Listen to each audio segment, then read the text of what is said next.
شان ہے۔ فرماتے ہیں رہے پابند احکام شریعت ابتدائی سے نہ چھوٹا شیر خاری میں بھی روزہ غوث اعظم کا، اور جو فرمایا کہ دوش اولیاء پر ہے قدم میرا، جو فرمایا کہ دوش اولیاء پر ہے قدم میرا، دوش کہتے ہیں کاندھے کو اور گردنوں کو، جو فرمایا کہ دوش اولیاء پر ہے قدم میرا، لیا سر کو جھکا کر سب نے طلبا غوث اعظم کا، وہ کہہ کر قم باذن اللہ جلا دیتے ہیں مردوں کو، وہ کہہ کر قم باذن اللہ جلا دیتے ہیں مردوں کو، بہت مشہور ہے احیاء موتا غوث اعظم کا۔ ایک شخص تھا نصرانی کہتے ہیں کرسچن کو، جو عیسائی ہوتا ہے اس کو کہتے ہیں، تو بغداد کے بازار میں وہ میلہ لگا کر کے سب کو اکٹھا کیا ہوا تھا۔ مسلمانوں، تم کہتے ہو کہ تمہارے نبی بڑے پاورفل ہیں، بڑے عظمت والے ہیں، تو بتاؤ کیا تمہارے نبی نے کبھی کسی مردے کو زندہ کیا؟ ہمارے نبی عیسیٰ علیہ السلام کو دیکھو، وہ تو کتنے مردوں کو زندہ کیا انہوں نے۔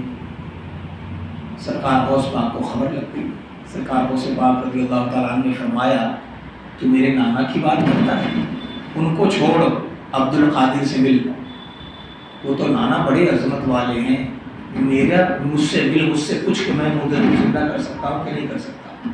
کہا اچھا آپ بھی زندہ کر سکتے ہو؟ بولا ہاں، اور تیری پسند کا مردہ زندہ کروں گا، تو جسے بولے گا اسے ہی زندہ کروں گا۔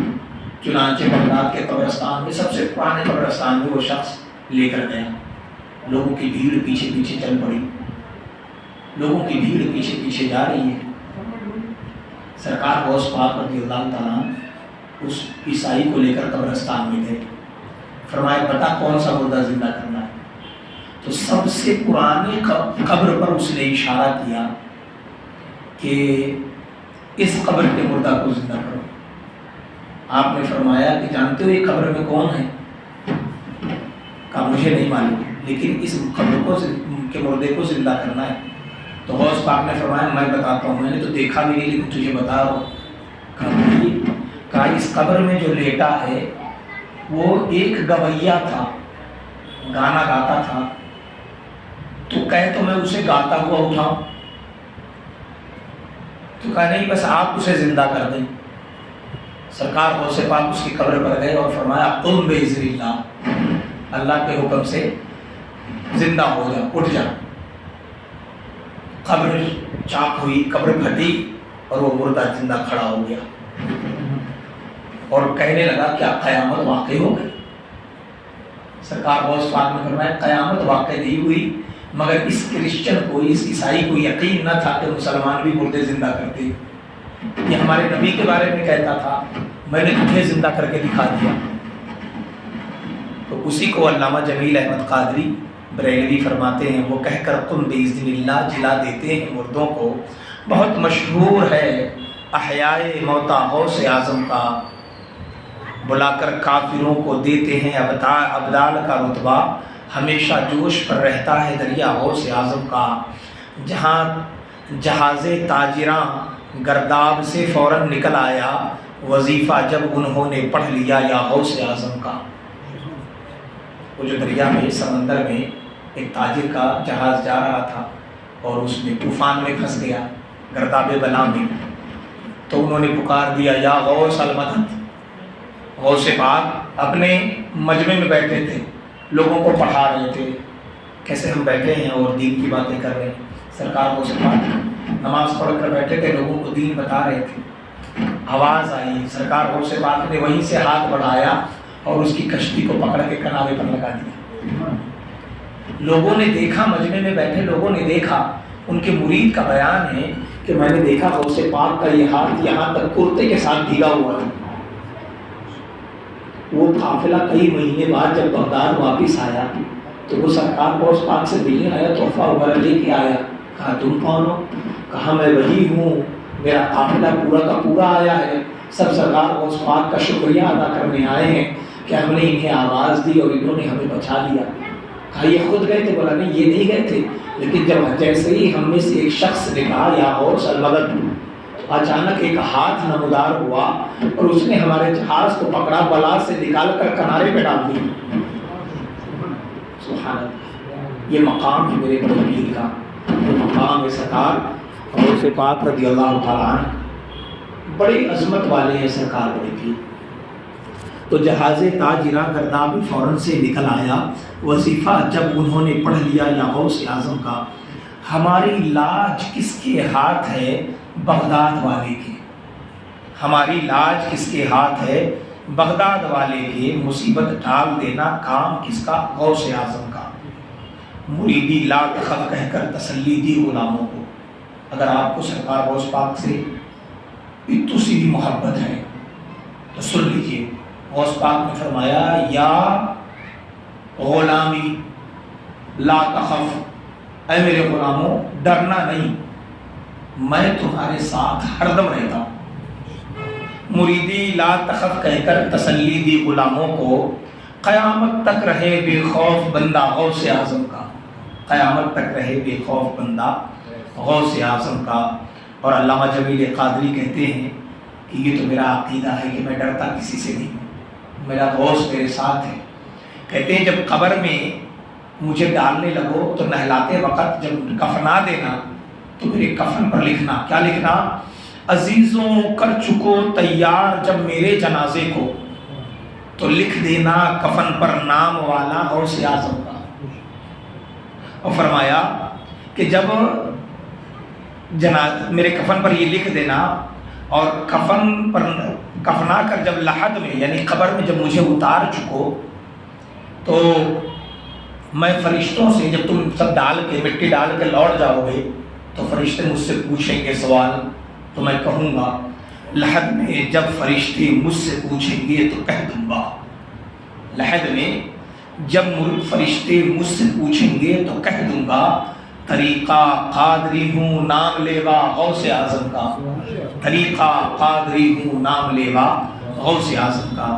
اور یہ وہی 11ویں شریف جو پرسوں گزری ہے، یہ وہی 11ویں شریف کا دن ہے جس دن میرے مربی، میرے والد گرامی حضرت عبدالحفیظ خان مرحوم اس دار فانی سے انہوں نے 11ویں شریف کے دن ہی کوچ کیا، اور جب آخری وقت تھا تو انہوں نے اپنی زبان پر جو کلمہ جاری کیا تھا وہ یہ تھا یا غوث پاک المدد، یہ آخری جملہ نکالا اور روح کب سے اسری سے پرواز کر گئی۔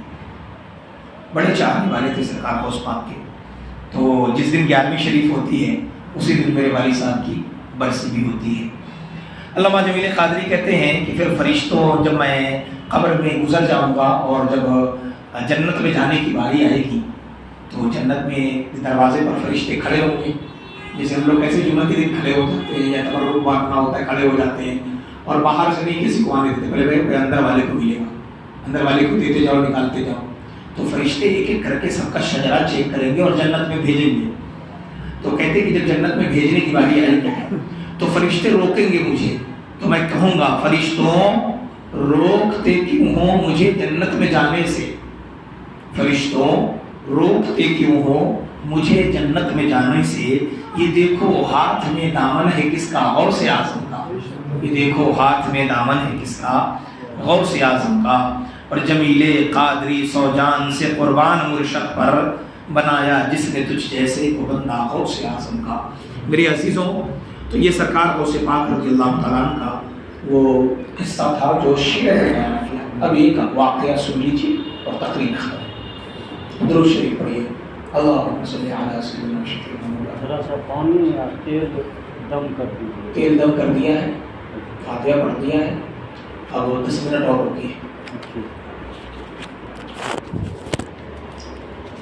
سرکار غوث پاک رضی اللہ تعالیٰ عنہ کی والدہ نے خواب میں دیکھا، کیا دیکھا؟ کہ نبی پاک صلی اللہ علیہ وسلم تشریف لائے اور فرمایا ابشروک بغلام اسمہ عبد القادر جیلانی۔ فرمایا اے بیٹی، میں تمہیں ایک تمہاری شکم میں جو بیٹا جو بچہ ہے اس کے بارے میں بتاتا ہوں۔ میں تمہیں ایک خوبصورت بیٹے کے آنے کی خبر اور مبارکبادی دیتا ہوں، اس کا نام عبد القادر ہے، میں نے منتخب کیا ہے کہ اس کا نام عبد القادر رکھو، اور شأنہ فی الاولیاء کشأن فی الانبیاء، اور تیرے بیٹے عبد القادر کی شان ولیوں میں ایسے ہے جیسے میری شان نبیوں میں، جیسے نبیوں میں میری شان ہے ویسے ہی شان تیرے بیٹے کی ولیوں میں ہے۔ یہ سرکار غوث پاک کی والدہ نے خواب میں دیکھا۔ تو آپ کے اگر ذہن میں یہ ہو گیا یہ تو خواب کی باتیں ہیں، خواب تو ہر کوئی دیکھ لیتا ہے، لیکن سن لیجئے ہمارا اور آپ کا خواب وسوسہ شیطانی ہوتا ہے، لیکن اللہ والوں کا خواب فضل رحمانی ہوتا ہے۔ غوث پاک کی والدہ خود ولیہ ہیں، والد بھی ولی ہیں، نانا بھی ولی ہیں، اور پھوپھی بھی ولیہ ہیں، سبحان اللہ۔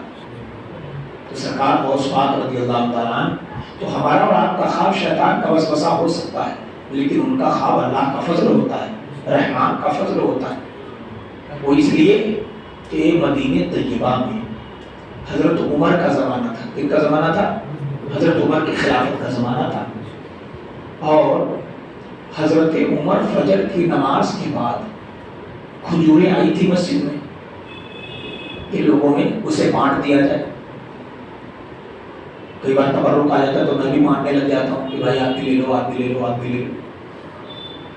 کئی لوگ منع بھی کر رہے تھے لیکن منع نہیں کرنا چاہیے، کیونکہ اس تبرک کو بانٹنا میرے نبی کی سنت ہے اور لینا صحابہ کی سنت ہے۔ تو حضرت عمر کھجور اپنے ہاتھ سے بانٹ رہے تھے، سب کو دیتے گئے، سب کو دیتے گئے۔ حضرت علی کی باری آئی تو کھجور لیا اور کھا گئے، اور فرمایا علی عمر کھجور بڑے اچھے ہیں، ایک آپ اور دے دو تو اچھا ہوتا۔ تو حضرت علی سے عمر کہنے لگے علی ٹھہریے، ابھی آپ کے اور بھائی باقی ہیں، پہلے ان کو دے دیں، بچ جائے گا تو پھر اور دیں گے۔ اس کے بعد حضرت عمر نے فرمایا علی کیا سمجھتے ہیں آپ کہ آپ نے خواب میں جو کھایا ہے وہاں آپ اکیلے تھے، وہاں میں بھی موجود تھا۔ حضرت علی نے خواب میں کہا کہ مطلب کیا ہے آپ کا؟ کہا تم ابھی خواب میں دیکھا نہیں تھا تم نے؟ وہی خواب تو میں نے بھی دیکھا تھا۔ کیا؟ کہا کہ میں نے یہ دیکھا کہ نبی پاک صلی اللہ علیہ وسلم فجر کی نماز پڑھ کے مسجد نبوی میں کھجور بانٹ رہے ہیں، اور حضرت علی کے پاس جب آئے تو حضرت علی نے کہا یا رسول اللہ کھجوریں بہت اچھی ہیں، ایک آنکھ ہمیں اور مل جائے۔ تو میرے نبی نے فرمایا علی ٹھہریے، آپ کے اور بھائی باقی ہیں، انہیں مل جائے، بچیں گی تو پھر دوبارہ لے لینا۔ تو حضرت عمر نے کہا آپ کیا سمجھتے ہیں کہ خواب میں نبی پاک کے ہاتھوں سے کھجور آپ نے اکیلے کھائے؟ میں نے بھی کھایا ہے۔ تو ہمارا اور آپ کا جو خواب ہوتا ہے وہ شیطان کا وسوسہ ہے، لیکن اللہ والوں کا خواب اللہ کا فضل ہوتا ہے۔ تو غوث پاک کی والدہ نے جو خواب دیکھا، ان کے والد نے جو خواب دیکھا کہ تمہاری گود میں جو بیٹا آ رہا ہے اس کا نام عبد القادر ہے، اور وہ ولیوں کا بادشاہ ہے جیسے میں نبیوں کا بادشاہ ہوں، جیسے میں نبیوں کا امام ہوں، تیرا بیٹا ولیوں کا امام ہے۔ ہمارے اور آپ کے لیے بڑی خوش نصیبی کی بات ہے کہ ہم دعا کریں کہ سرکار غوث پاک کی ماں کی طرح ہمارے خواب میں بھی رسول اللہ آ جائے، کوئی دن ایسا ہو مقدر بیدار ہو جائے۔ اچھا ایک بات اور بھی ہے، پہچان ہے، نبی پاک جس کے خواب میں آئیں گے وہ حقیقت میں آئیں گے، وہ خواب نہیں ہوتا، وہ سچ ہوتا ہے، کیونکہ نبی پاک نے فرمایا من رآنی فی المنام فقد رآنی، کیونکہ جس نے مجھے خواب میں دیکھا حقیقت میں مجھ کو ہی دیکھا۔ لأن الشیطان لن یتمثل منی، کیونکہ شیطان ہرگز میری صورت اختیار نہیں کر سکتا، اس کو یہ قوت بھی نہیں دیتی۔ اچھا ایک پہچان اور بھی ہے کہ جس جگہ نبی تشریف لاتے ہیں، آپ نے خواب میں دیکھا، آنکھ کھلے گی تو آپ دیکھیں گے اس جگہ سے خوشبو آئے گی۔ آپ کے گھر میں دیکھا آپ نے تو آپ کا گھر خوشبو سے مہکنے لگے گا، اور ایسی خوشبو کہ کبھی ناکوں نے نہ سونگا اور نہ کبھی زبان سے ایسے خوشبو کی تعریف سنی۔ تو دعا ہے کہ اللہ تعالیٰ کرم کرے، رات کو ہم بھی کسی دن درود پڑھتے سو جائیں اور قسمت بیدار ہو، مدینے کے مصطفیٰ ہمارے گھر بھی آ جائیں۔ سنا ہے آپ ہر عاشق کے گھر تشریف لاتے ہیں یا رسول اللہ، سنا ہے آپ ہر عاشق کے گھر تشریف لاتے ہیں، میرے گھر بھی ہو جائے چراغاں یا رسول اللہ۔ سدرۃ المنتہا، عرش باغ رم، ہر جگہ پڑ چکے ہیں نشان قدم، اب تو ایک بار اپنے غلاموں کے گھر دونوں عالم کے سرکار آ جائیے۔ اللہ تعالیٰ کرم فرمائے ہماری آپ کی دعا قبول ہو اور مدینہ طیبہ کو جانے کا موقع ملے، رسول اللہ کا دیدار ہو جائے۔ صلاۃ و سلام کی نذرانے بارگاہ مصطفیٰ یا نبی سلام علیکہ، یا رسول سلام علیکہ، یا حبیب